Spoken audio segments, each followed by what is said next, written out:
What up, people? What it do? It's your boy Melllow Man Ace, Young Meezy, as they call me on these streets, aka Willie Mallow, aka the babyface assassin. Don't get it fucked up, okay? Welcome. It's Thursday. It's about 7 p.m. or close to. Welcome. Thank you for coming through another week of the Havana Lounge podcast show. I'm hyped for the extravaganza tonight. We got a loaded gun for you tonight, people. As you can see, I'm draped in my Dodger blue tonight. I got the slugger with me, all in homage to my man, the grand incredible DJ Severe is in the place to be with us tonight. Dodger Stadium's own. And might I add, I think he brought his world championship ring with him. The real one, not the one out of the 40,000 that you got at the stadium. Nah, the real get down, the real steel, as they say. Guys, like I said, I'm hyped. Welcome everybody. Come on in, settle down, get in the chat. We're gonna go case by case tonight. All right. So first of all, I want to thank my sponsors here in a second. But first, man, I just want to let you know, subscribe if you haven't subscribed. Step on that like button. Crush that notification bell for your mans. And we're going to give you what you need. We'll give you the content and we'll get the check. You understand? I'm having a good day today, man. I got a little nap in. So I'm feeling fired up. You understand me? Guys, you're in the Havana Lounge. And look, tonight you might hear a siren or two. If you do, if you hear a crackhead out the window yelling some obscenities, don't worry about that shit. Don't worry about that shit. This is the lounge. We kick it here. We kick it. This is not some uptight bullshit. You want that, you go over there to the mother guys, and we'll continue to do what we do on this side. But welcome, everybody. I see my regulars already starting to hop in. I love that. Guys, let's get this shit started, man. All BS aside. And by the way, tonight is crazy because I got the Don Juan in the house.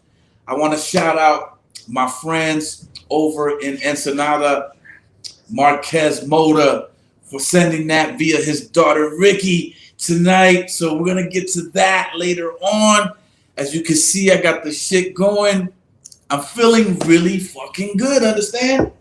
So let's kick it off, man. Let's get this thing going. Tonight I want to thank my sponsors, AV Chevy, for this segment right here. And this is where I like to talk about my cigars and my wine. So let's get right into it. This cigar right here that I got today at Havana House, Olla de Monterrey, by a man named Jose Jenner. Let me tell you something. This is a mean stick right here, people. This stick right here, I mean, I was speechless. I was really speechless. Look, let me tell you why. The aroma, the fragrance of it was finito. You understand me? And the leaves were all in unison, burning evenly. You see that? It's just crazy. And it wasn't overpowering. I thought it might be a little overpowering because of the dark leaves, but it was quite the contrary, people. And I will take one of these out tomorrow when I get on the golf course. Hopefully DJ Severe can join us. We got 2 open slots for tomorrow. But I'm going to go ahead and give this cigar an ace of diamonds tonight. Guys, if you never smoked one of these, you owe it to yourself. It's about a $15 chucker. And sometimes this is all you need. It was awesome. I'm loving it. Tonight's wine comes to us from the Wine Cowboys people. They are out of Orange County, California, Newport Beach area. This is their Moscato. If you remember early on in one of our first episodes, they had sent over a Merlot, I think it was. Tonight we're going to be rocking with their Moscato. Maybe DJ Severe will want a drink or two. So we're going to let that open up a little bit, and later on I'll tell you how it goes. Man, the legs on this thing. Ooh, I'm in for a treat. We'll see. All right, I'll give you a little rating later on, Wine Cowboys, as I taste to get on down. True indeed. Let's get into some sports talk, because before I left the crib, I was watching golf, and it's the chase for the cup. Championship Cup, people, and it was thick. I'm telling you, they're all down there. First of all of them are down there. My man Patrick Cantlay, who won last week's BMW tournament, he's back. He's like, I got 9 million reasons to come back from next week. So he's already on top of the leaderboard. But you know how this shit goes. We got John Rahm. I think he's about 11 back. Cantlay was about 13 back when I left the crib, and I believe who was that in back there? Somebody, I'm forgetting who that was in behind Cantlay. Okay, but I think DeChambeau's up in there too. I'm telling you, Rory McIlroy is in there. All of them are down there except probably Tiger, and I didn't see Bubba Watson, but maybe they kick off. They kicked off earlier than I was watching. I don't know. Guys, you're tuned into the Havana Lounge podcast. I'm your man, Melllow Man Ace. I was a little full of myself when I first came on. I got a nap in. This is what happens when I get the nap, people. I see my man Ramon Mosey is in the house, and Patty are in the house. I believe they brought a little goodie or two, and we'll get to that later. But guys, welcome. It's another Thursday edition of the Havana Lounge podcast. So I just want to thank everybody for tuning in and coming in. All right. So in baseball, let's start in the American League, because the American League is some other shit. In the American League East, I believe it's the Devil Rays on top of the Yanks, and the Red Sox in third place there. I still like the Yankees' chances, even though they're back a little bit, and we'll see how that goes. In the Central Division, it's the Milwaukee Brewers crushing shit. Crushing. You understand me? The Milwaukee Brewers got it under control over there, and I think the Cincinnati Reds are dropping, fading quickly, 10 back. I don't think there's a chance in hell they're going to catch them. And then in the West, of course, it's the Houston Astros on top of the Oakland A's by 4.5. With I believe it's the Mariners back in third place. The Angels sliding quickly. Even though I got tickets for next Monday with my man B. Pleasy, I'm just gonna go eat the popcorn, have a hot dog, and walk the stadium, look at the new additions, and shit like that. So all good. Let's go to the National League, because this is what the fuck I'm talking about. In the National League East, it's the Bravos, the Atlanta Braves, on top of the Philadelphia Phillies by about a game and a half. Y'all remember when the Braves were like 7 back? And mind you, they're doing this without Ronald Acuna. But what they did do, oh man, they went and got that beast of a Cuban motherfucker, Jorge Soler, and put him back there in Acuna's absence, and they're tearing shit up. Shout out to them. You already know what it is. They're on top of the Philadelphia Phillies, and then the Mets in that order. In the West, in the Central Division, it's the Chicago Cubans destroying the fuck out of everybody. Shout out to Yasmani Grandal, Moncada, Bito Abreu, Jimenez, all them Cuban niggas. That's why I call them the Chicago Cubans. I love what's going on over there. Yeah, make some fucking noise. That's cool. Oh, before, all right, hold on. All right. In the West. Okay, that was the American League. In the National League. My bad. I got a little ahead of myself. In the American League, okay, the National League Central Division is the Milwaukee. In the Central. Was it the Brew Crew? No, they're in the American League, right? I'm forgetting who was in the National League Central up top there. Somebody on top of Philly. Somebody on top. No. On top of Cincy. Anyway, I'm forgetting. But let's get to the West, because this is where it gets fun for me. The Dodgers. The Dodgers and the Giants even. What the fuck did I tell you? What did I tell you? Early on in the season, a lot of you giant dudes came into the chat room talking this wild shit. But like I always say, in LA, we don't trip till after the All-Star break. And that's just how we do it. You know why? Because we have ships, my nigga. And until you have ships, you won't know what it is. So all you cats down in San Diego who were all fucking overzealous and all this super hype bullshit that you were talking, you're 14 back. 14 back. Manny, Tatis, Hosmer, all them niggas, and you're 14 back. This is why I tell you, you can't watch with your heart. Now you might say, well, you Dodger motherfuckers watch with your heart too. Yes, we do, but we also watch realistically. And there could never be a rival between us and y'all in San Diego. Now you might say, Melllow Man, why not? We're trying to set this shit off. You can't be a rivalry with us, San Diego, because you have no championships. You have no rings. Okay. Therefore, the rivalry is with San Francisco, if anybody. Ever since the days of Ebbets Field, ever since the days of when they played down at the Polo Grounds, and both teams were in New York. We love you, San Diego. It's not too late to get on the bandwagon. Get you the jersey. Get you the hat. And let's be peace. We don't got beef with you. We love you, San Diego. We love, what's the district down there? The Gaslamp District. LA niggas go over there and act a fool. We love it. So that's that. Guys, my cryptos are up this week. I know yours must be too. My Coinbase and all that shit. Even my Nike stocks are up. My Walmart stocks are up. And last week I dumped my IT&T stock. It was stupid stock. Cashed it out.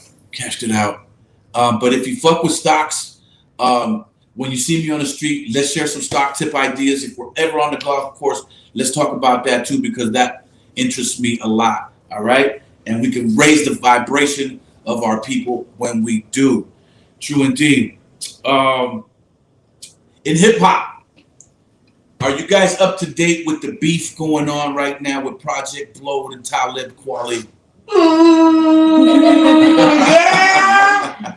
Cheese man. Maybe my man DJ Severe will go case by case with me on that when he comes on. But it's looking ugly, people. It's looking ugly out there. The beef, Talib said some shit. 2Mex came out, said some other wild shit. And now Style Orphan. Calling him a style orphan and all these things. And I don't know, look, for me, I'm an innocent bystander, but I gotta rock West Coast every time. It is what it is. Right. I ride with my people. Some people are looking at it like it's bad for hip hop. I'm looking at it like really it's a shot in the arm for hip hop, really, because it's raising the vibration of real hip hop, and real hip hop is back in your mouth, along with that crazy verse that Jada Kiss said a couple weeks ago. So shout out to real hip hop everywhere, salute. And yo, Talib, you really got yourself in the blender, my nigga. I don't know how you're gonna work this thing out, but we will be watching. Take it to the mic. Lily says, take it to the motherfucking mic. Project Blow wants a piece of that ass, and I think it's gonna go down. So that's what's up, guys. The next segment of the show is brought to you by Daily Ads. My man Damon down there, if you need to fly billboard for your album cover or your bus bench ads, make sure you tap in with Daily Ads on IG. Let's welcome to the stage my man, DJ Severe is in the house. My man. Yes. My man. Make some fucking noise, you San Diego motherfucker. He's going like this. He's going like that. Can we straighten me out just a little bit? How we looking? We good right there? Good. Severe. What's good? What's good? You want some wine, bro? I do. Let's get loose, man. Get loose, everybody. Get loose. Yes. The libations Absolutely. have to flow. Yes. I said a lot coming in. You did. See, one of the twins is in the house. Adam Mandela's in the house. Where your bro at? He's on his way. That's what's Cheers, up. bro. Salute.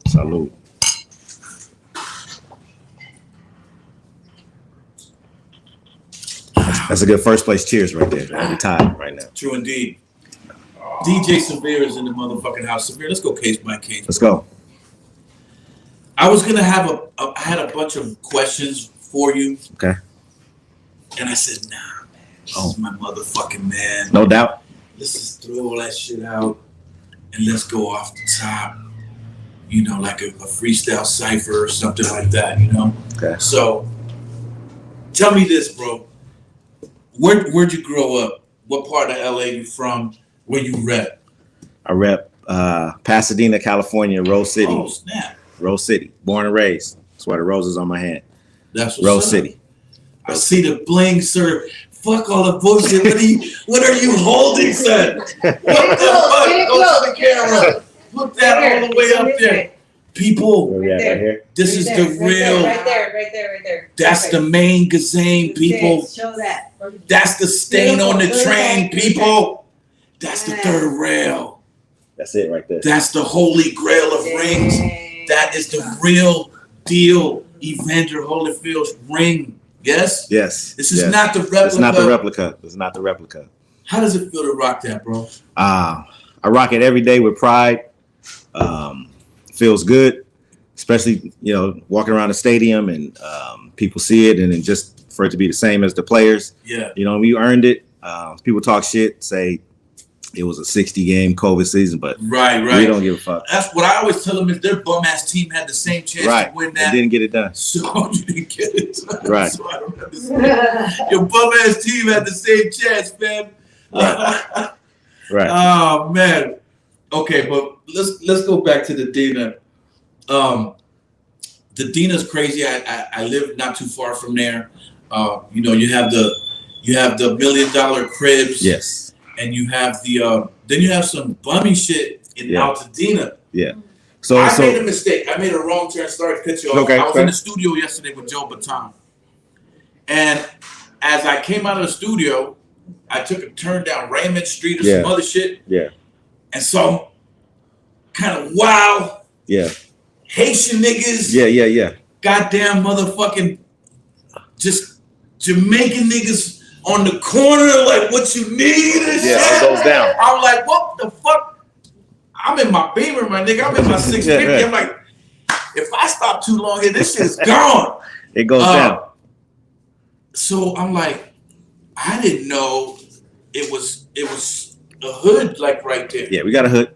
Yeah. We got a hood. Tell me about Pasadena growing up, man. What was that like? Okay, so growing up, I grew up in Altadena, as you say. So Altadena is the high point. Okay. In the meadows, in the mountains. That's where you have the the bigger homes. Pasadena, there's a street called Woodbury that separates Pasadena and Altadena. Altadena, okay. Woodbury is the mark. Yeah. In the probably 50s, 40s, a lot of people came from Mississippi, Louisiana. A lot of black folks, as they got out of the military, they migrated out to Pasadena. Okay. Because that's when California was opening up. My grandparents on both sides were some of the first to come and take roots in Pasadena. Damn. Then my grandmother became one of the first to purchase homes in Altadena. She purchased 3 homes in Altadena, and for a while, black folks couldn't even cross Woodbury. And slowly but surely, we're talking about what, 1940s? 1940s. So probably like probably 1955, 1956 when everybody got here, set up. Yeah. But the dopest thing about Pasadena and Altadena is we didn't grow up with any racism. You grew up next to white folks. Man, we didn't have. We're an anomaly. We didn't have that. Everybody lived next door to each other. We had the greatest parks, the greatest schools, the greatest everything. I grew up next to Latinos, white folks with horses. Right next door, we'd walk down the street in the summer to a park. Yeah. We'd have 2 parks. Baseball was our thing. We all played baseball on the street. Okay. You know what I mean? So it was anyone could discipline you, just the best of everything. Yeah. Never witnessed any of that like growing up. It was just all love. That's dope. It was all love. What about the gang situation? So were you stuck in between hoods? You're kind of in between because Pasadena is PDL, Pasadena Devil Lane.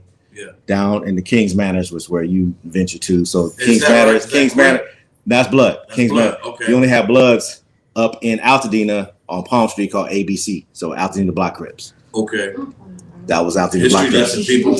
Yeah, Altadena Block Crips. Very small, kind of like came across in the probably early 80s when it really hit. But we also were really strong in music. Yeah. And hip hop, like Troops from Pasadena, sure. Dame Funk's from Pasadena. Get down. Troop, my man. Steve Russell. Yes. Spanky, some pop lockers, but we have really deep Pasadena roots. Yeah. John, shout out to John. Yeah, shout out to John. Everybody in Troop, we all grew up together, went to the same school. So also, the high school I went to was the same high school as Jackie Robinson.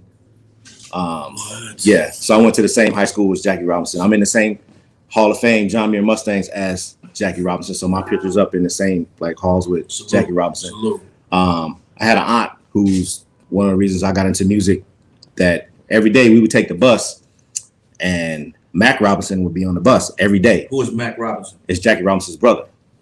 So if you ever hear the story of Jackie Robinson's brother, who went to the military, who also was in the Olympics, but went to the military and came back and was treated like total shit. Yeah. Because he was a black man. And I could see that on his face every day when I see him on the bus. He was sitting in the same spot, just quiet, keeping to himself. But if you hear his story, he was really, really treated bad. Is he still alive? No, he's passed away. Okay. Yeah. That's right. Jackie Robinson did attend UCLA. Yeah, UCLA. That's right. And I always wondered, is he a LA cat? Yeah. You know what I mean? Yeah. But he went to John Muir High School. Same school. That's dope, man. So go ahead. You was telling me about the hood. And so you have the hood, but you have really, really, a lot of people think Pasadena is known for the Rose Parade, which that's what we have. But it was just a good community. So how were the jams back in the day? Oh, we had everything because. Or was it hostility between the bloods? No, it was actually more formidable. I mean, because we weren't really. It was as the Crips was coming about. It was more. Really about dancing and partying, and then as the music scene came up in the 80s, we would have our civics in the dancing. That's when Uncle Jam's Army started coming out to Pasadena, and then we saw Run DMC concerts. Everyone migrated to the shows that we had in the civic centers right at the golden age of hip hop when it kicked off. So were you a b-boy? Everybody was a b-boy. Absolutely. Yeah, everybody got into the b-boy. So you had people walking around with the 3 stripes. I forget we're the same age. Yeah. I'm 54, you 50, 53. 53. Yeah. True indeed. This makes a whole lot of sense, people, why the man is so flam. No doubt. Yes.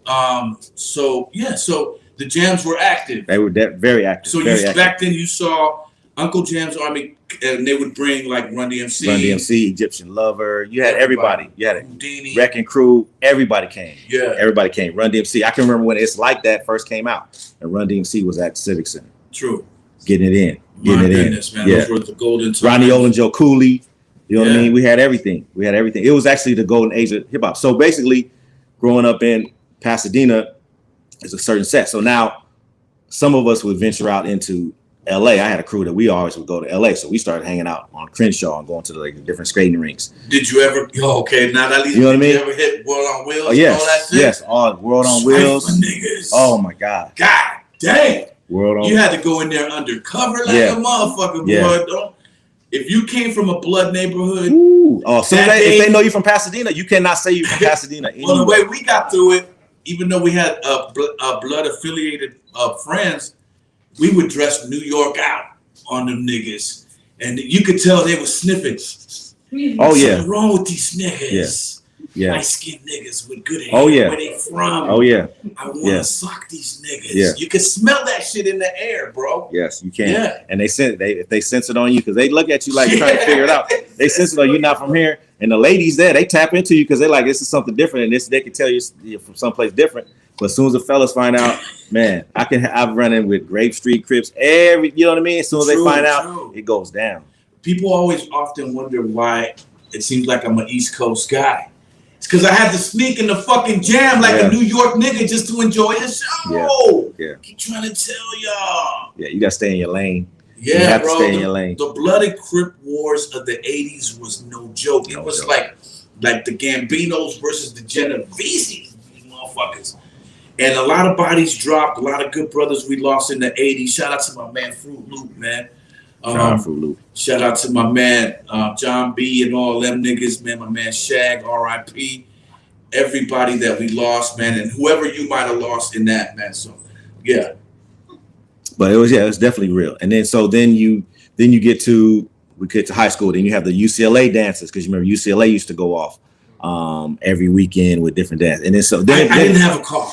I couldn't get to UCLA. Well, Pasadena, we had some money, so I always say we had a bike and a backup bike, so we could, you know what I mean. And everybody got cars for when they, Is that right? So like we hit the 2 freeway, like, you know what I mean, a bunch of people, and then we hit the 110, and we get to LA. You know what I mean.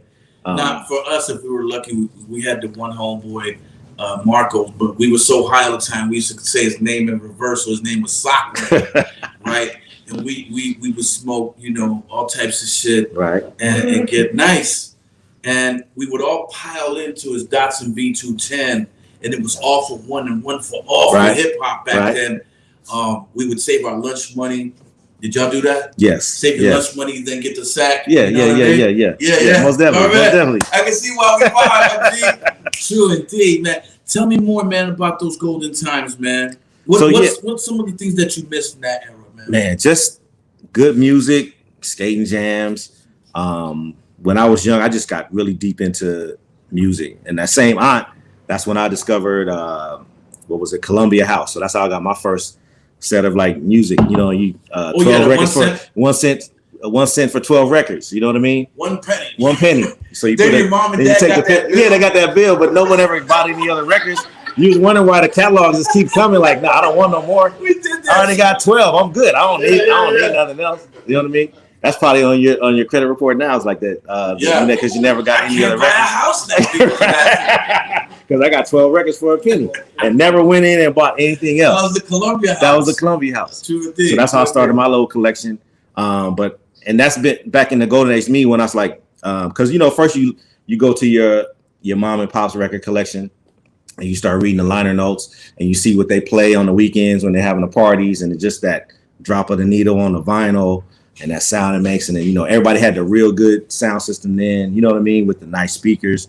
And you start looking at the Ohio Players records with the ladies with the honey dripping on. Every household had a turntable. Oh yeah, everybody had a turntable. Everybody had a turntable. Would you say that's where you fell in love with the art of music? Most definitely. And definitely playing the records. Most definitely. My stepfather, rest in peace, turned me on to like Earth, Wind and Fire and the Whispers. And for me, there were sounds at different houses. So that's how I got turned on to different things. So I had an aunt, and that's how I first got turned on to Prince, and then my cousin was really into Funkadelic and Parliament, so I got that at that house. Yeah. And then I would go to, I developed this thing where it's like whenever I went to your house and you had a record collection, I just wanted to go just to see what you had in. Facts. And I can remember spending 1 week with the chicken pox, stuck at home, and discovered the Whispers Headlights album, and you go through that and you start listening to that. And then one summer I got totally into Stevie Wonder and off of Musicarium album. That's how you dive into things. And then did you rock with the Isley Brothers? Most definitely. But I didn't get that from my step pop. No, it's all good. I didn't get that from my step pop. This ain't that uptight. Right. Right. Yes, we drinking wine, people. We having cigars in the whole nine. Yes. Yeah, we got this. The Don Juan. The Don Juan in the house. Yeah. True indeed. Yeah. So we rock with the Isleys. We rock with everything. And then you gravitate and your parents get you your own stereo system for your room. Then after that.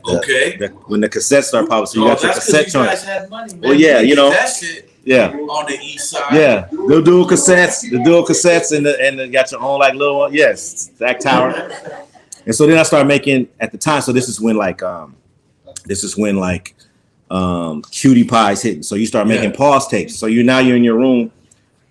That's your first little essence of DJing, making a pause tape. So you're trying to make the song longer because people want to pop lock. So now then I guess I started out as a DJ. That's it. That's how you started out as a DJ. That's how you started out as a DJ. Yeah. Trying to make songs longer. We didn't know what to call it. We just stuck the toilet paper. Yeah, in the cassette so you can record. People don't know that little top of the cassette. You break that off and you put toilet paper in there. Absolutely. And that's how you can record over an already pre-recorded cassette. Yeah. People didn't know that. So DJ Severe had turntables when he was 2 years old, is what we're understanding here. Right. So he been DJing for 51 years out here. Yeah. The pause tape started though. That's how you develop your rhythm, because if you're trying to make a song 11 minutes long, you're trying to pick a spot. You have to lift up right at the right time, record. If you mess up, you got to start all over. So you spend hours upon hours trying to make the perfect pause tape. Did you make the perfect pause tape? Always. I actually had a friend who I ran into probably 3-4 months ago, and we hadn't seen each other in years. He was like, man, I still have one of your pause tapes. And I remember walking up the street on Loma Alta, that's where I grew up, and I would hear you in your room making those, like, the tapes. I would hear you, like, because you open up your window, you let people hear you, you just hear it like for hours and hours trying to make this like pause tape. That type of time too. This was a friendlier, I think, time in hip hop where it was, somebody was doing it, everybody gathered around. No doubt. If you saw a b-boy on the street, you had to make a circle. You had to see what was going on. Doubt. And that's something that I miss today in today's hip hop world myself. You know what I mean? So I can only imagine you feel the same way there. Yeah, it's hard to when you try to correlate the hip hop we grew on with what it's evolved in today. But I mean, that's the essence of it. We're not talking shit. We just bigging up. Yeah, we're bigging up. Yeah, we're bigging up our era as well. We, I like a lot of what's going on today. There's a lot of cats that are doing it correctly, I think. But I think if you tap into the wrong medium, you're going to hear some bullshit just as well. So I didn't mean to interrupt you, my brother. You were speaking on what it was like, you know what I mean? Creating the pause tapes and whatnot. So when do you really start thinking like, okay, I have a dream to be a DJ? Okay. So I graduate. I keep doing my music. I go to junior high school. I start playing the drums in the band. I'm really into music. And in Pasadena, there's 2 high schools really, John Muir and there's Pasadena, and it's John Muir Mustangs. And so I get to high school, I start playing football, because the key to being super, super popular in Pasadena or having all the ladies in Pasadena is getting this Mustang on the side of your helmet and just playing football. So you spend your summers playing football, and music was always my love, but it kind of took a back burner. I graduated, went through everything, did my popularity thing. I went into trade school to learn electronics, became an aerospace technician.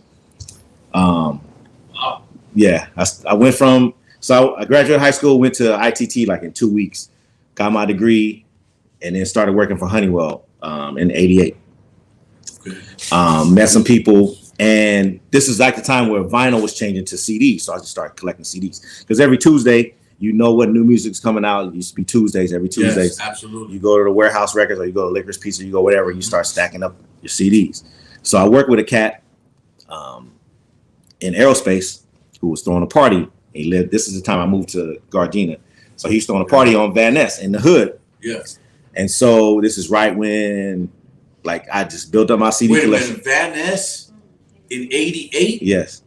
Oh, hood. My nigga Be Real used to live out there at that time. In the hood. Yeah. You're in the hood. Yeah. So he's throwing his party and he goes, I tell him I could DJ your party. So I at the time I had built up like one of those 100 stack CD racks with everything from the 90s that was there, just because this is the golden age of the 93. Yeah. All the hits is coming, you know what I mean? Man, everything's coming out. There's West Coast hip hop.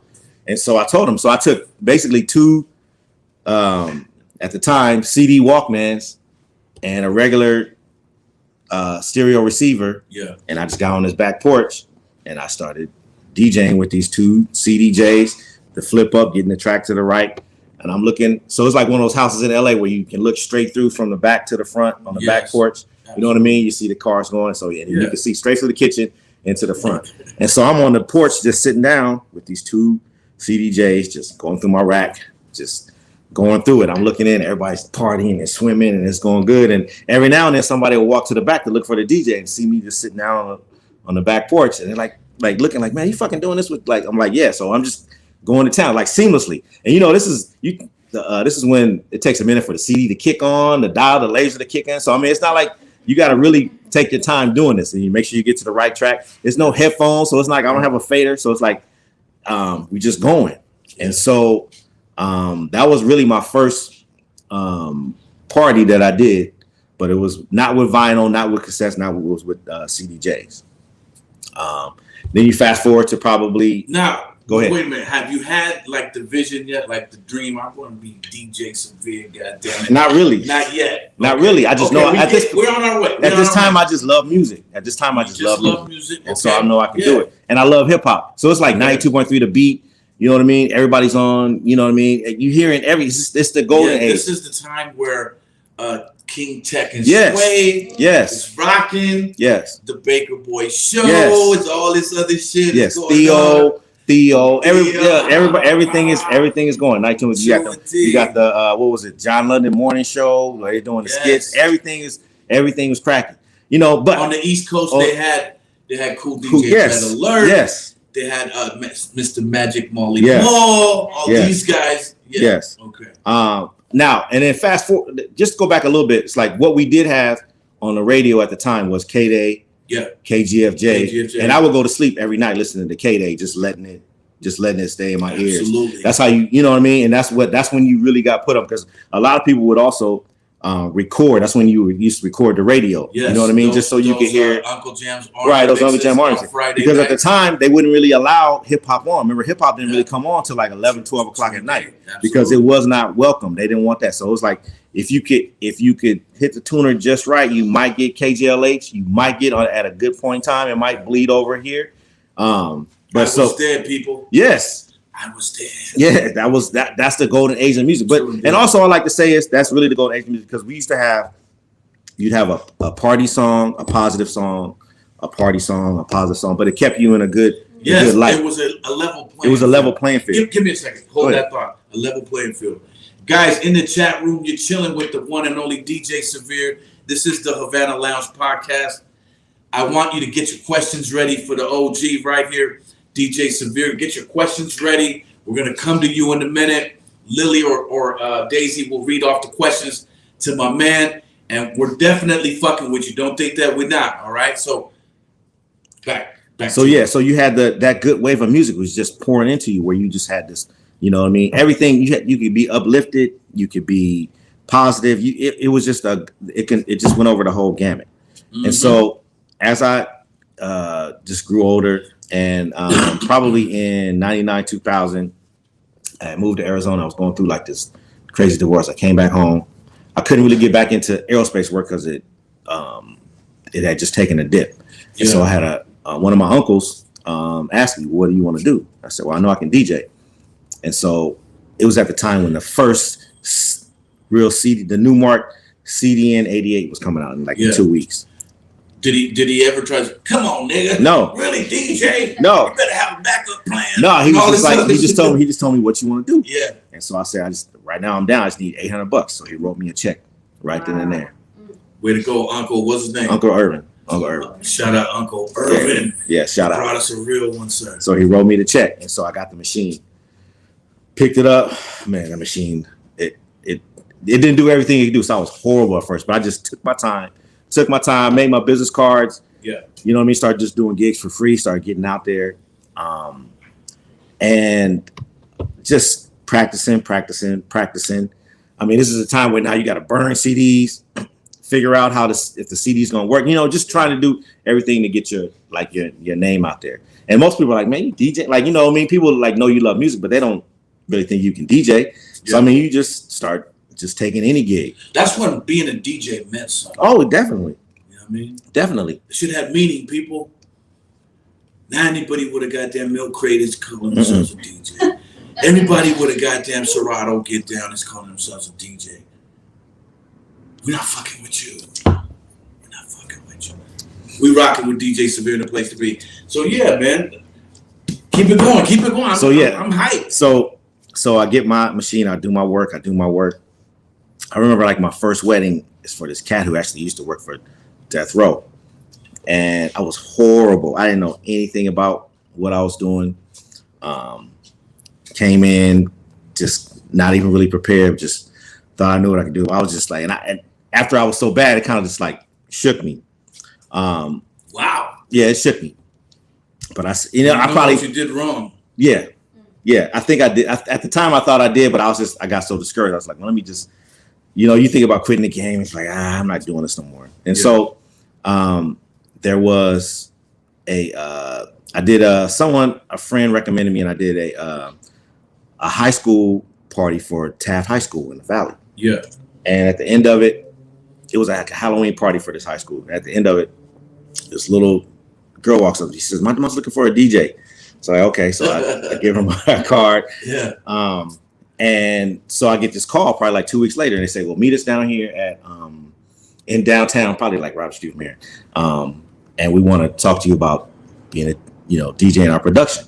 Yeah. So I make the call, I go, I show up, and I walk in, and it's like this small building where they're showcasing plays. And I look up in the audience, and like Angela Bassett's over here, and Lawrence Fishburne's over here, Blair Underwood. Everybody's in there, like, all these thespians with their scarves on, and I'm just like trying to. So it's like a showcase for all these plays that are coming out in the new season, and they're just doing like little snippets. Yeah. So at the end, all these people walk in and they say, "Well, yeah, we want you to be part of our play. It's a one-man play. Has my man Russell Hornsby, who's a crazy actor right now." And written by my man Daryl Wharton Rigby, who used to write for New York Undercover and all the other shows. He lives in Japan, like doing crazy stuff now. And we do this show run, and it ran like 21 weeks in this little small play in Santa Monica. But every night you look out to the audience, and there's some other like dope actor sitting out there, A-list actor just coming in. Yeah. And I ended up getting nominated for an NAACP award for sound and like actor. And so respect. Yes. Damn it. Put some respect on the man's name. You know what I mean? Put some respect on the man's name. So we start contributing, and along the play I start contributing with different things, and all the while I'm still incorporating my love of music like into it. And then like to this day, me and my man Russell and Daryl were friends, and Russell and Daryl says once he gets his big project, I will be the music supervisor when it comes to that. So I just kept pounding away. And then before you know it, I got known as being a really good DJ, gravitated back to my turntables, because when Serato hit, everybody went back to turntables. I had a homeboy who asked me for some advice one day, where he's like, man, I got this opportunity at Dodger Stadium. Do you think I should take it? So we sat down in the park and we talked it out, and I told him you should take the opportunity. Well, this is back when, probably in 08, 09, when the Dodgers, because the Dodgers were shit at the time, weren't going to playoffs, weren't doing anything. They traded for you know all Obama. Right. San Diego Padre ass nigga. We were taking a pause. Right. I like to say we were taking a pause. Right. Yes. So we acquired Manny Ramirez, and so all of a sudden now, you know what I mean? Stadium's hype. Active. Stadium was active. It was hype. Manny It was Wood. hype. And Manny all Wood. that. We had Manny Wood. Yeah, it was crazy. So my buddy who actually got this job, he says, "Look, I want to bring you in." He was the manager of the stadium club. So the stadium club, I mean the dugout club. The dugout club is the very bottom of Dodger Stadium where all the actors go. They go 2 hours before the game and they eat and chill. Yeah, that's where he's at. Man. That's where he's at. The field level, like the low level. You know what I'm saying? So he says, I want to bring you in. I want to spice it up. I want you to DJ before the game. I said, oh, no problem. Okay. So I come in, I DJ for the game. I'm like, Tiger Woods is in there. So it's like, so you just DJ before the game. And then after the game, you just go out to the seats and you chill. Yeah. And so I knocked that out the whole playoff series. They advance. And then. Wait, what year was that? That was 90. That was 09. That was 09. All right, bet. That was 09. Yeah. So every level of Dodger Stadium, so people don't know, Levy Restaurants does the catering at Dodger Stadium. So that's separate and apart from Dodgers. So the people that run the food is Levy Restaurants. So at the time, my friend had got hired for it, Levy Restaurants. So other people on Levy asked about me being a DJ because there was some other cat that was doing some other levels and he had become like a prima donna and I don't even know who he was. They really wanted you to come in work with one parking space, but just get it done. He wanted like 2 parking spaces and like more money. So they went to my buddy and said, well, look, we want to get this done. Can your friend like handle the rest? I said, no problem. So I called up my other cats who I know was DJs and I said, look, we're going to get this done. This is the get down. So I took my Suburban and I got a trailer. And so I told my friends, meet me down the street. We'll put all the equipment in on the trailer. We'll roll up and then we'll flip the trailer up on top of the Suburban. That's how we'll get by with one parking space. So well, you got to make it happen. Delicious. You got to make it happen. You got to make it happen. You got to think. You got to think. You got to bum rush the spot. You got to think. So then we get it. So at the time now I have 4 DJs in for every playoffs. So we just roll in, you get in, and pretty much once the national anthems play, then you just kick it and eat good and drink good. So we're meeting everybody and then we're partying afterwards because in the dugout club, they stay for an hour after. Yeah. So I'm starting meeting everybody. I'm doing parties for the original Aaron Brockovich people at their houses in Malibu. I'm just meeting Tiger Woods. I'm doing all these different things. Then the Dodgers hear about me. So they start having me do Dodgers Under the Lights, which is back in the day when they would let the fans come in and I would just be DJing on the dugout. And so I'm working for Dodgers doing that thing. So I did probably like 15 of those. So now I'm working for Levy and the Dodgers. I'm doing opening weekend. I'm doing like everything. I do the Dodgers Christmas party one year. And this is like the year when the DJ horn first hit. So yeah. So that's usually and every DJ was wearing it out. Yeah. So the Dodgers had a scavenger party that year. So I'm just wearing that horn out. And at the end of it, this cat walks up to me. He says, hey, I really like that sound effect. I'm gonna give you my email address. Can you email me that sound effect? So I said, yeah. So about 2 months later, I'm in New York on vacation, chilling, and he emails me. And so he says, can you send me that sound effect? So I sent him that sound effect and a couple others. And then I say, I asked him, are there any openings? And he said, as a matter of fact, we're looking for a DJ. Are you interested? And so I go, yeah. And so I shut down my vacation. I started taking all the pics that I had accumulated while I was, doing these other parties and doing everything after I had met Timeless Order. So I started really formulating my website. So, because I knew they were going to dig into everything that I had going on. And so I flew back probably like a couple weeks, probably like a week later. And then they set me up for an interview. So I go in for this interview. And in this interview is everybody who I've seen, because I've been around the stadium for 2 years now, just walking around. So it's all the execs that have seen me walking around. And I've been nice to everybody, meeting all the security people, meeting everybody. I met everybody, janitors. I'm just like nice to like everybody, because that's just how you got to be. Because you want to navigate around there, because the best thing to do is know everybody so you can navigate around. Nobody tells you can't go. You just want to navigate. You need a field pass. Yeah, you need a field. Yeah, you want to be able to say, well, nah, he's a DJ. Like let him through. What are you doing here, nigga? Right. Right, because you want them to stop everybody else, but so they can pull you through. You know what I mean? Facts. So I go into this meeting and they give me all these scenarios and say, well, if it was bottom of the ninth and we're down, blah blah blah, what would you do? So then, so they give me the scenario. So so now I've been there all this time and I know really what moves people. So I go home and it's like I'm waiting all this time. I'm like nervous because like this is my dream like gig. Yeah, so I'm trying to figure out all these different things that I would do and not even really knowing the scenarios or the rhythm at the time because there's no way even going in there that I would know what it takes to do what I do now. I couldn't even explain it to anybody the thing that's calm and cool for me now, or what it really takes to do. Like you're not gonna play jump around in the second inning, right? 2 out, right? On first. And also it's baseball, so it's like okay, it's baseball, so you really got to think it's still America's like pastime. Yes. So I go back, they call me, they give me the date for my second interview. I come in, probably half-assed prepared with all these answers that I'm supposed to give or whatever, just kind of hoping. And I'm seeing like all these other dudes in the industry. Why you hit me with the bling though? Sorry. My bad. That's force of habit. So I go in and then I go into this and then they tell me, look, we were gonna give it to you anyway. We just because you've been around here anyway. We just wanted to kind of like make you like sweat a little bit. So I get the gig. My first thing 2 weeks later is I'm DJing for the Jonas Brothers because they come doing up like a private thing. Yeah. And it still hasn't really set into me because I still haven't done a game yet. Yeah. You know what I mean? I just got the gig. During the season or no, this is off season. This is way off season. You haven't done a game yet. I haven't done a game yet. So then game time comes and I'm okay. I do the college baseball classic, which is not even Dodgers yet. So it's like when UCLA and USC come like before the game. Yeah. And they do their thing. No hardly any fans. So this is like my little tester thing where I see, okay, what I can do.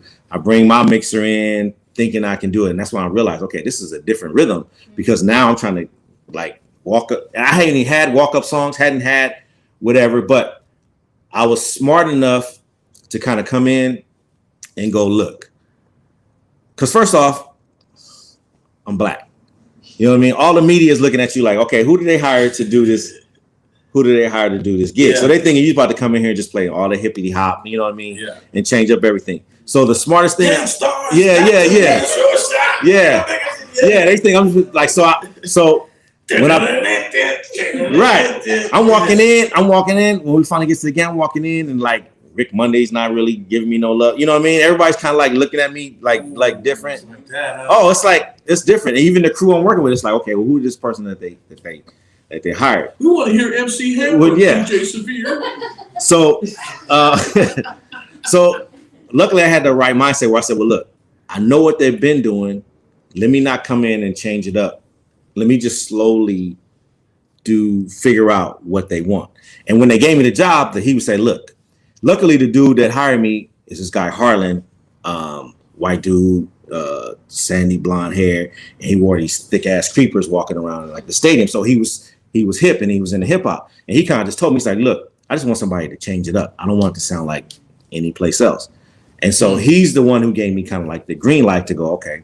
And so I got in and I just took the advice from the person that hired me because he had the like 80s rock type of vibe, which helped me learn what the buildups and what the emotions was like. I just needed to figure out where I could take our music and insert it in. So I kind of had to stay in my lane at first, but where I did have the opportunity to do was change up the pregame mixes. And so I knew I had license to change up the pregame mixes. You know what I love that you do? Go ahead. When Kenley come out. God damn, that place be rocking and rolling. Yeah. When you bust that shit, you know what I'm saying? And Kenley's a different cat. We'll get into the players. Kenley's a different cat. Moments that you know what I mean? Yeah. As a baseball fan, you want to feel that. Yeah. What are we doing here, people? And that's what you had to learn. Right. And that's what I had to learn. Now, luckily, I'm a huge baseball fan, and I understand baseball playoffs, momentum, and how it works. So when I first came in, I said, okay, well, look, let me just really change up the pregame mixes. That way, at least the fans at first, when they come in, they'll hear a different sound. And then the end game, I'll do a nice mixture and figure out where I can insert certain things into it without changing it so drastically. Yeah. So one of the dope things that happened was I made my first like pregame mixes, and I said I need to make these like beforehand so I can come in and concentrate, because I was being bombarded with players' choices and all these different things, because of course they're gonna throw you under the fire. So at the time, Garrett Anderson was on the team from the Angels, and he started listening and noticed the music was different. And so through PR, he requested some mixes from me. And so PR said that Garrett Anderson wants some mixes. He wants to know how much. I said, I don't want any money. I just want to meet him. I said, I don't need any money. I just want to meet him. I said, okay. They said, okay, bet. I come from money, motherfucker. Pasadena, nigga. Is that money? I'm coming for the check. That's later on. Later on. Yeah. So I make the mixes. I go home, I make the mixes. And then the next day they say, okay, just be here at this time. So I come in with the mixes, and then PR says, okay, come down. And so I walk into this is my first time going into the dugout.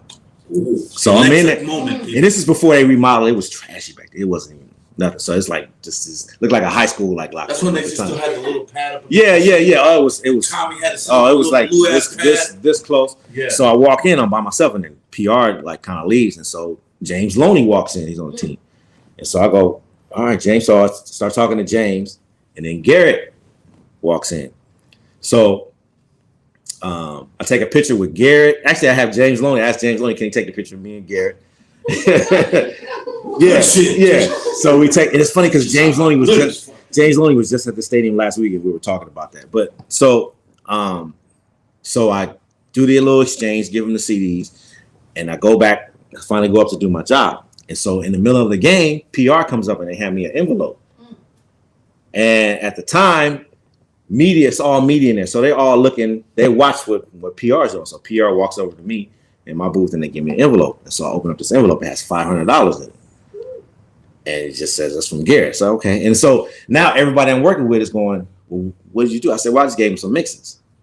So, and everybody's kind of like looking and they try to figure it out. But so we going for it. I said, look, I want to give him some more, because the first ones I gave him was a little more fan friendly. I said, but I want to give you some hip hop, because Garrett and James Loney, they were the type that had the Africa Bambaataa, and like they had really like hip hop walk up songs. Okay. So I wanted to give them like some more like mixes. But I said, look, I'm gonna give you some more mixes, but I don't want any money.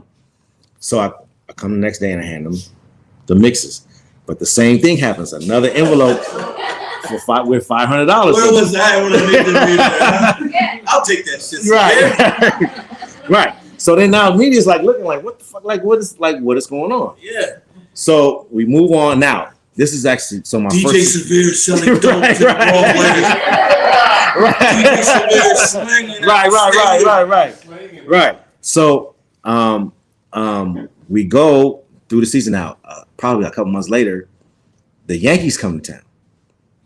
And as I'm in the game, the same person who hired me, he gets over the headset, because we wear headsets, and he says, the Yankees just put out in the New York Times that the best music at any other stadium is like at Dodger Stadium. Woo. Yeah. It's like that, y'all. So make some fucking respect for your man name.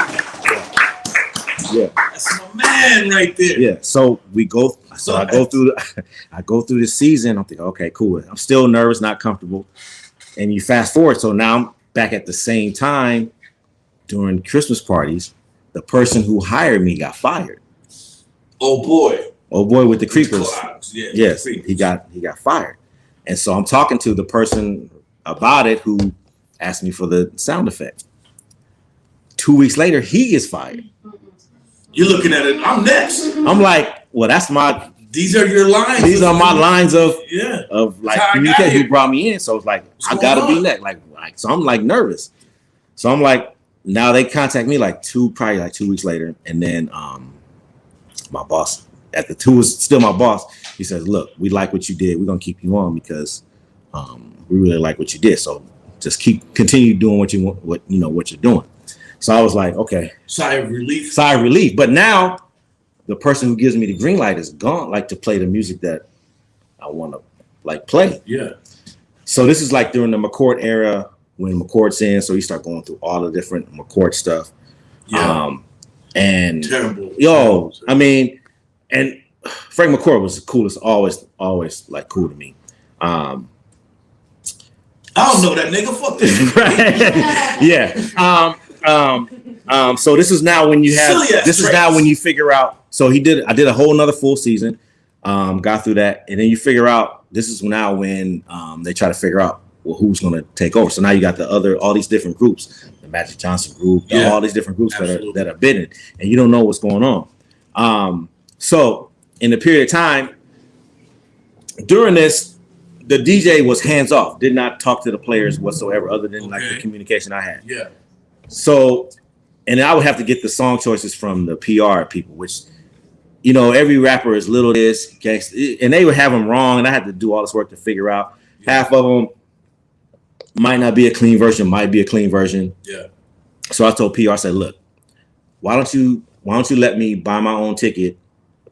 I'm going to come down to spring training, and I'm going to talk to the players, getting them so we can kind of get a one-on-one as to what music should be played, what can't be played, why it can't be played. Just kind of explain to them. Yeah, so they said, in depth with right. So they said, okay, bet. I didn't tell my bosses in because I didn't want to create any kind of red tape. I just went through PR. PR was like, that sounds dope. So I bought my own ticket. I flew down to Camelback Ranch. This is like probably second year of Camelback Ranch because they had been in Florida forever. Absolutely. So I go down and I meet with PR. I walk in the dugout, same scenario. And I can remember because nobody's in there at the time. It's just me. I'm standing there. I'm like, okay. And I'm like going through it. Now, so there's off to the right is the door that leads you to the stands. So, of course, who walks in? Tommy Lasorda. So Tommy Lasorda walks in. Rest in peace, Tommy. Rest in peace, Tommy.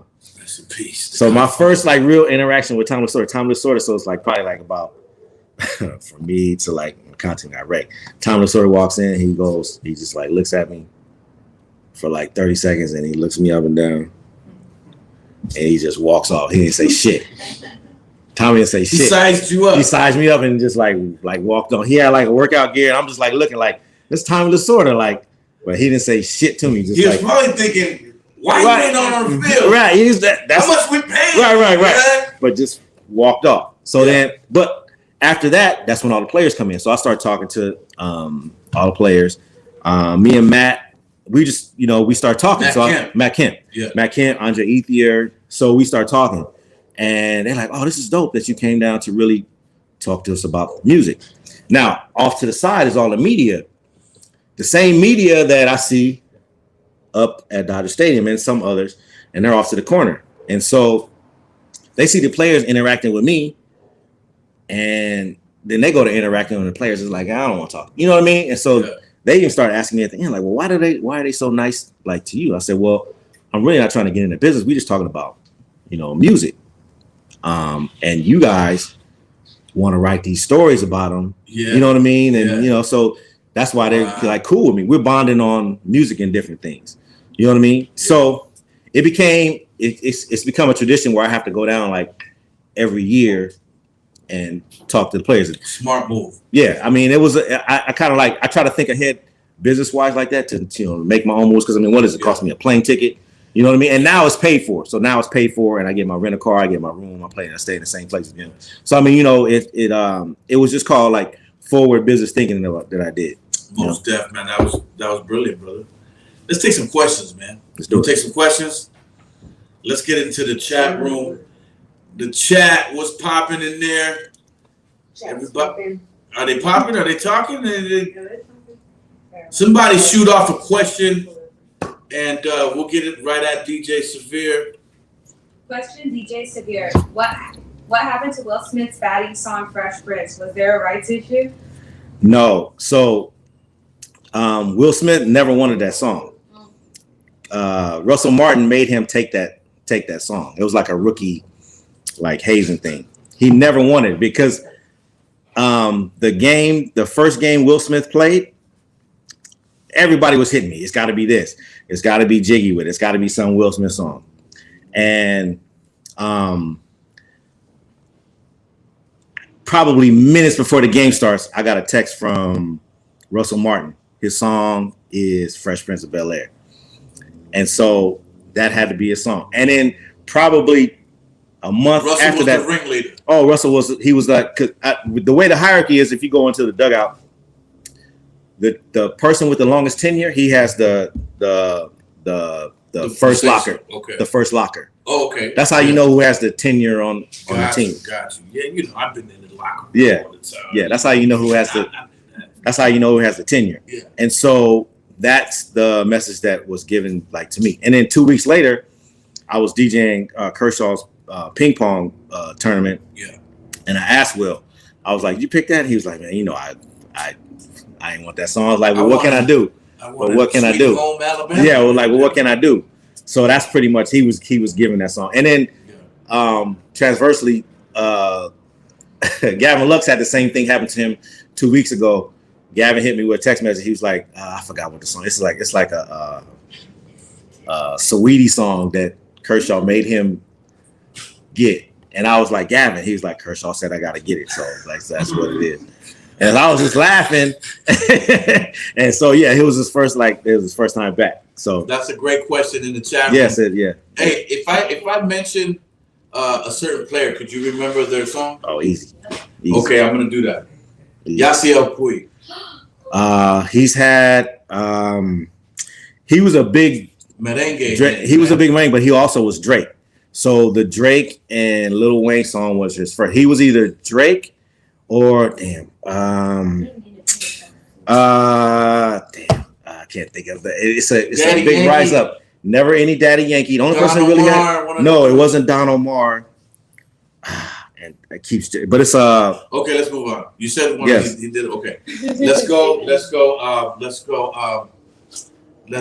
Ooh, let me see.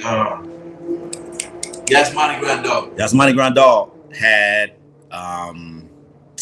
he had, because Yasmani was famous for picking songs that had no clean versions, and I would always have to edit. I would always have to make my own edits. He was a big Mac Miller fan, and his song was loud, and there was no clean version from Mac Miller, and I had to make the edit. Right? Yasmani forever always picked these songs with no clean versions, and the first lyric was always "fuck." Always. Yeah. Always. Hilarious. Back to the chat. In the chat, what's your next question, fam? Questions for Severe. When is the exact appropriate time to request a song from a DJ at a party without pissing the DJ off? When you got a $20 bill to give them. That's that's what I do. So probably it depends on the DJ, but there's never an appropriate time. But it's the appropriate way you ask the question, because people try to tie into different things where it's like you got to feel the DJ's flow first of all, and the time of the party. If it's 9 o'clock or 10 o'clock, you can't come in requesting the hot song that he needs for 12 and 1 because the club just got started. And no matter what your song, whether you're about to leave, because we hear every excuse, I'm about to leave. You start smiling, it's my birthday. We're like, look, and if you're the opener and then there's a closer, you can't burn out the tracks. But it's best to always have money. The more money, depending on the DJ, that speaks. But there's never an appropriate time. There's never an appropriate time. Good question. The next question. Hold on. Hold that question right there.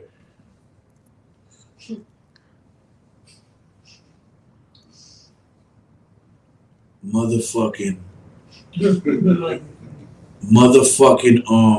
James Loney. James Loney. Africa. He Africa Bambaataa. Planet Rock. In the chat. Let's go. What kid is it?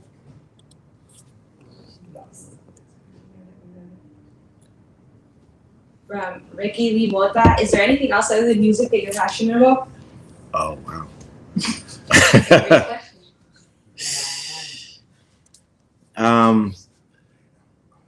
Family. You got kids? I have 5 kids. 5 kids. Mostly music. Music is the main thing that has never let me down in life. As always, I can tie a moment. True indeed, man. I can tie a moment to everything. Yeah. Music has made my relationship with you. I mean, it's just music is everything, but it's probably family. It's definitely family. Definitely family. Crawford came from Boston. Carl Crawford. So let me just tell you, me and Crawford used to go back and forth. Carl Crawford, as the Dodger DJ, I know everybody's rhythm, how many times they swing the bat, when they're ready to perform, because I need to know that rhythm because I watched him.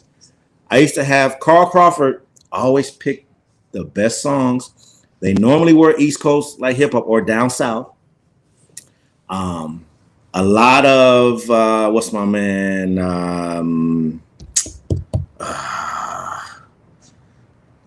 East Coast. I can't think, but always a lot of Lil Wayne or it's Young Jeezy. But Carl Crawford would walk too fast to the dugout, to the batter's box. Okay. And so I had to have at least 3 conversations with Carl, dude, because he thought I was not playing his songs. Like he was telling me that the other teams would come in and say the DJ don't like you because he's not playing your songs like I would have to go down to CC, like everybody calls him CC. I was like, CC, do you walk too fast? Wait for them to announce your name and then go up. Tie your shoe on your way to the bat, and then go up. I can't play if you're already in the batter's box. I can't play your song. Yeah. There's like rules. So we would have that conversation. We had that conversation like 3 times. You do have to stop it, the music, right when they step in. So the law, the MLB rule is when they hit the dirt, I'm supposed to stop the music. That's what's up. But I don't do that. Okay. In the chat, and we'll get into why not. Okay. From Tony Hurtado, aside from the DJ scene, what else are you trying to get into after you're done spinning? Music supervisor for movies. I'm gonna win an Oscar. That's what I want to do. That's what I want to do. Oh man, I'm sitting here with a pre-Oscar winner. Yeah, I'm gonna win an Oscar. Anything you put your mind to, kids, you can achieve it. Yeah.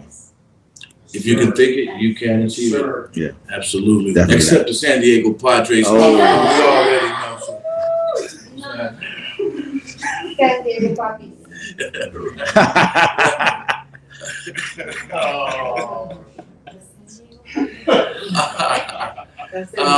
Shit, man.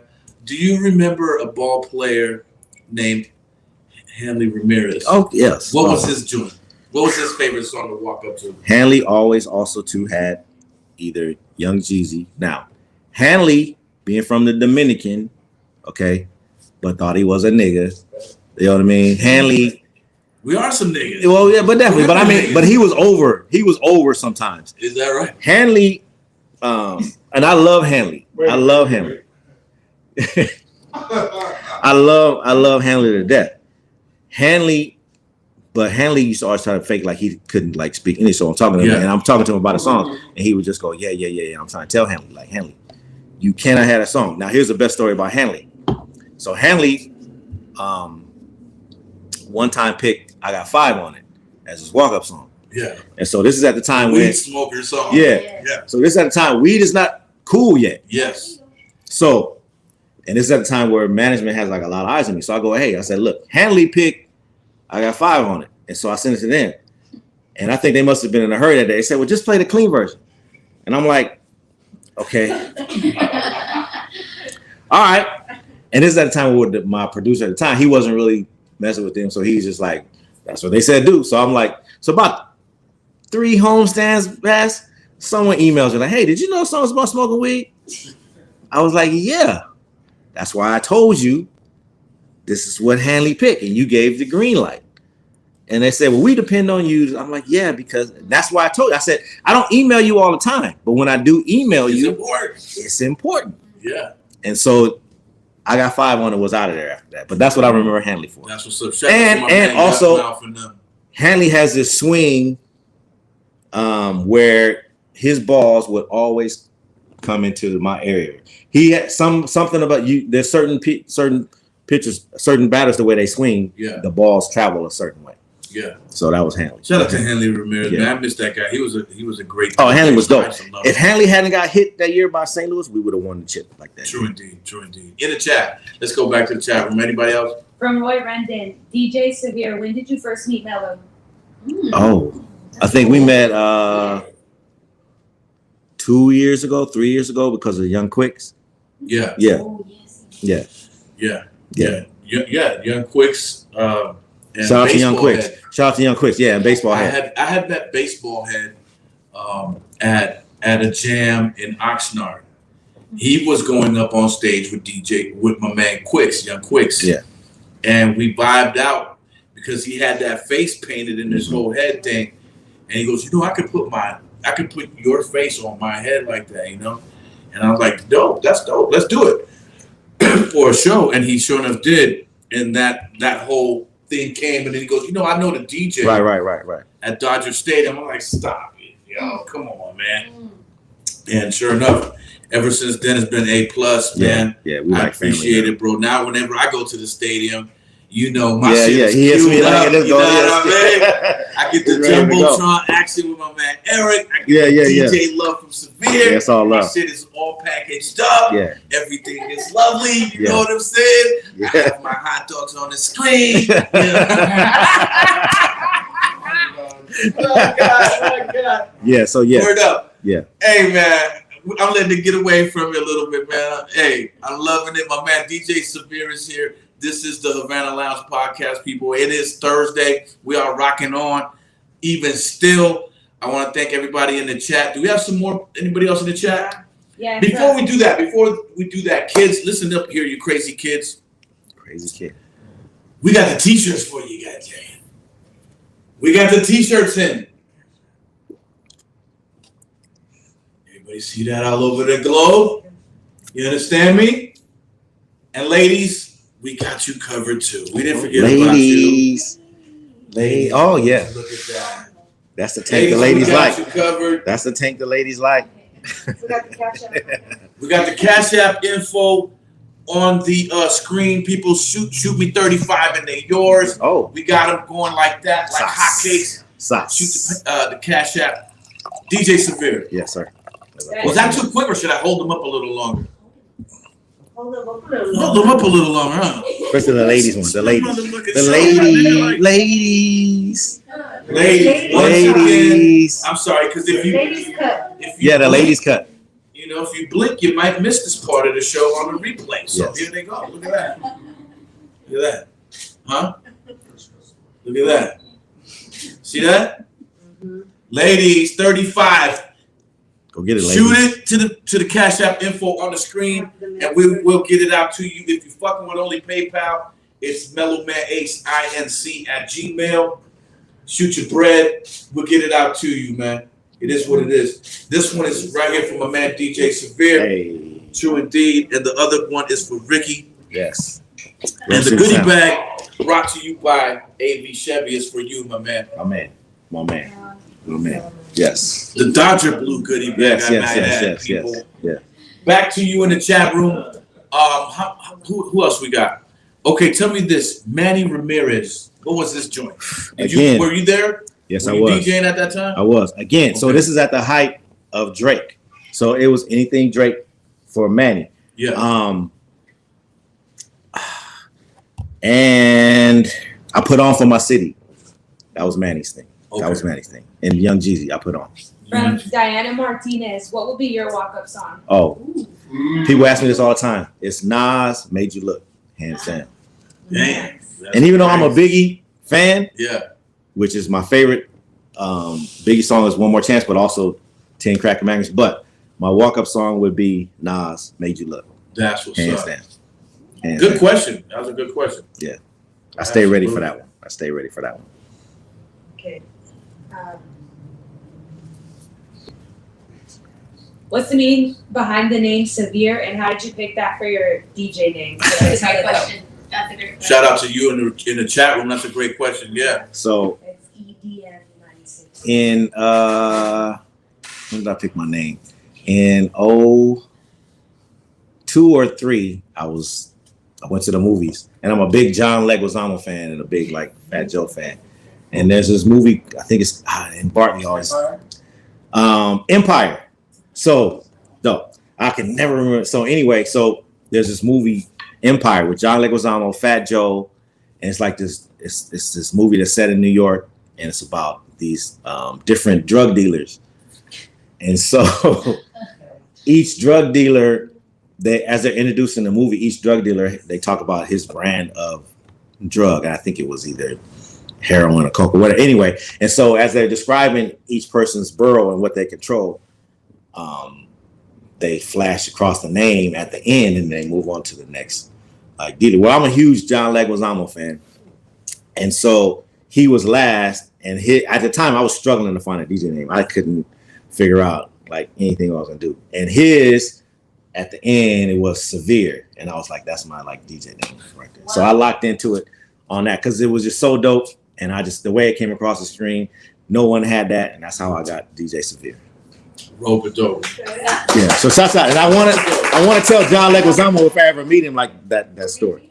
Leguizamo's a cool cat. Oh man, I love John Leguizamo. I love John Leguizamo. All right, how we doing in the chat? We got one more. One more from Tony Hurtado. What was Kershaw's hype song? What got that thinking? So Kershaw is different. Me and Kershaw have gotten real close over the years. I actually did right before COVID hit. They had me come down and DJ a workout session, and I had never done that. So I'm at Camelback Ranch like 5 a.m. before they come in, and everybody comes in, and Kershaw comes in, and he gets like hyped because he's like Severe. So it's like, and Kershaw's a real big fan of EDM. But my best Kershaw story is 2 years ago.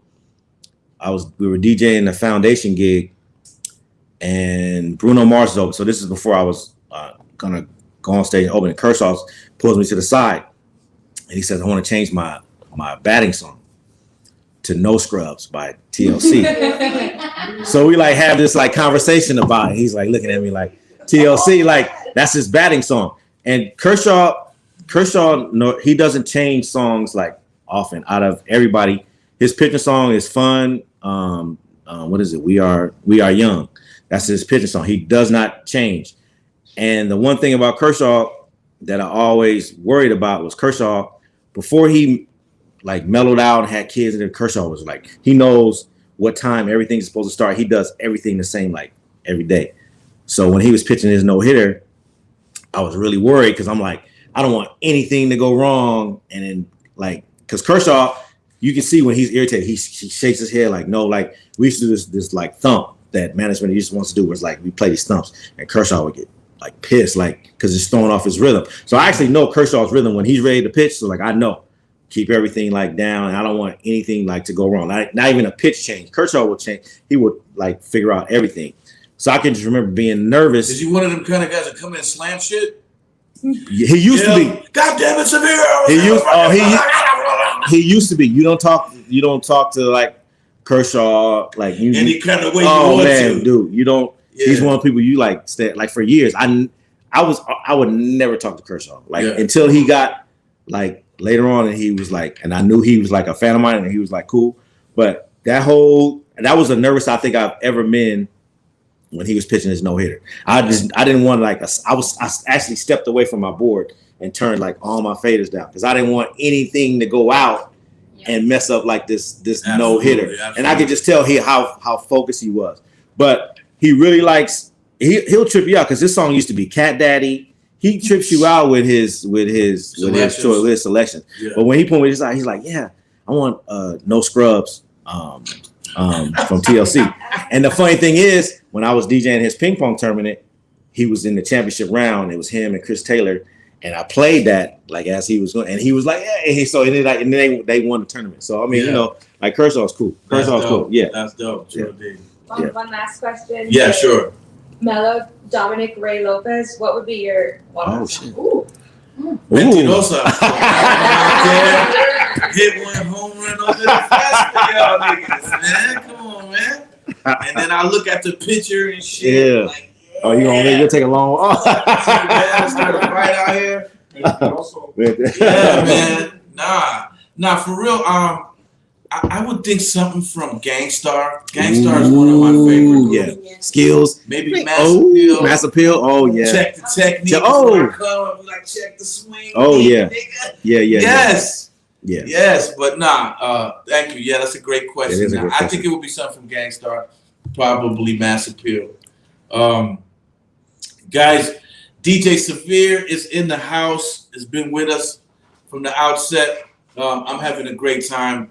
I know I came on extra fired up today. It's because I had the nap and I'm feeling good. Severe, tell us all about this right here. Okay. Because this is your brand I'm rocking tonight. Right.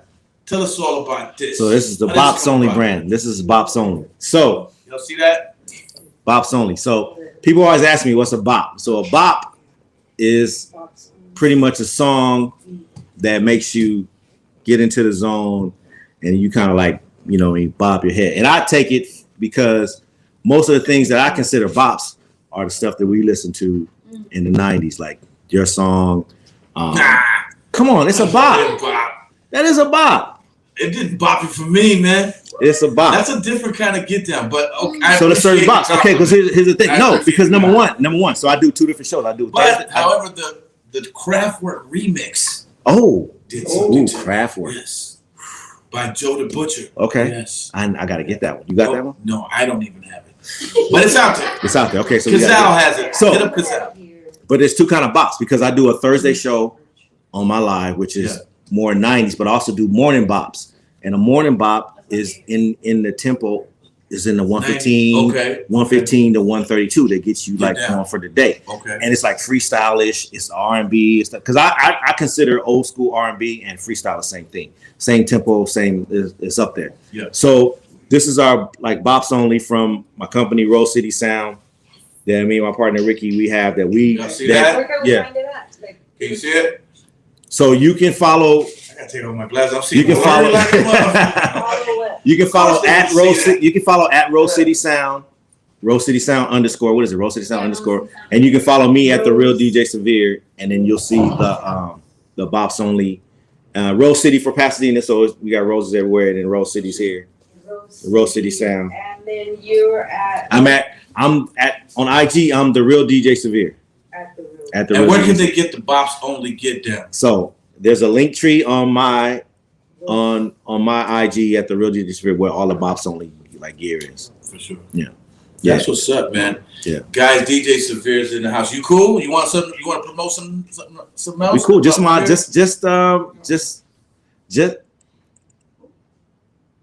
Padre shit. No Padre shit. Something, see this? Something you will never have. Something you will never. Look at it in a week. Yeah. Well, yeah. That's it. How heavy is that thing? Oh, you tell them. Oh, that's Oh, yeah. Oh, Yeah, this shit weighs a ton, B. And I doubt anybody like a San Diego Padres fan wear this. It's a little too heavy. It has the weight of every championship in it, almost, if you will. So you wouldn't know nothing about that. Look at that, people. Right there. Camera one. Camera two. Camera two. Camera three. You see that, gente? Yeah.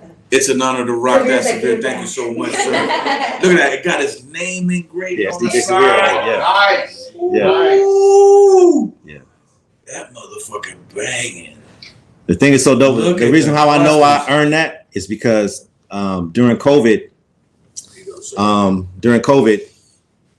wasn't in Texas when we were there. But you should have been. Well, I should have been. And I know for a fact, because people told me that people in my management were telling the MLB it's not a real home field advantage if our DJ's not there. So they were trying to get me to go. Yeah. So you can't take anything from me from that season because I work hard. Wait, who? I work hard. Who is the hater? I put Man, tell me what, man. I put forth. You amp the crowd. You Yeah. get them going. You bring Somebody came at you. No, it's just you know what I mean. You know what I mean. It's just people. I mean, and I wear my ring, you know, to the stadium and like every day because it means there's certain people that like don't wear those, and I get it because it's not really You know what I mean? But to me, it means a lot. Come on, dog. Yes. You goddamn DJ You're part of the Severe out whole this vibe, motherfucker. If it wasn't for him, he wouldn't have all the rallies and shit. As far as I'm concerned, man, the music sets the mood, man. Music is the soundtrack to your life, according to sometimes what you're going through. Music makes the world go round. Yeah. If you have a walk-up song, it's for a reason, people. Right. It's because it inspires them to lock in. You understand? Yeah. DJ Severe is in this bitch. Yeah, I don't take it lightly. My goodness. You good? I'm good. Let's go. I'm Let's good. go, Dodgers. There you Let's go. go. You good? When do you know? Okay, wait a minute. Because I was going to do this last show. I'm going to allow my friends to ask him whatever you want to ask him. When do you know to play I Love LA? Okay, so the thing about I Love LA, it's only played at the end when we win. That's the only time it's played. It will never. That'll But San never Diego change. wouldn't know nothing about that. 14 games back. So, There it is. who else had a question for Severe? Oh, Go ahead, Adam. You have like turntables on the rig, like any music? Like, No, it's just my DJ Severe. So it's the same ring as a player. It's just DJ Severe. Only thing I don't have is a number because obviously I don't have a number team, but it's the same, the exact ring. Yeah. Get down, man. Yeah. I should have got a ring for being a super fan There you go. that year.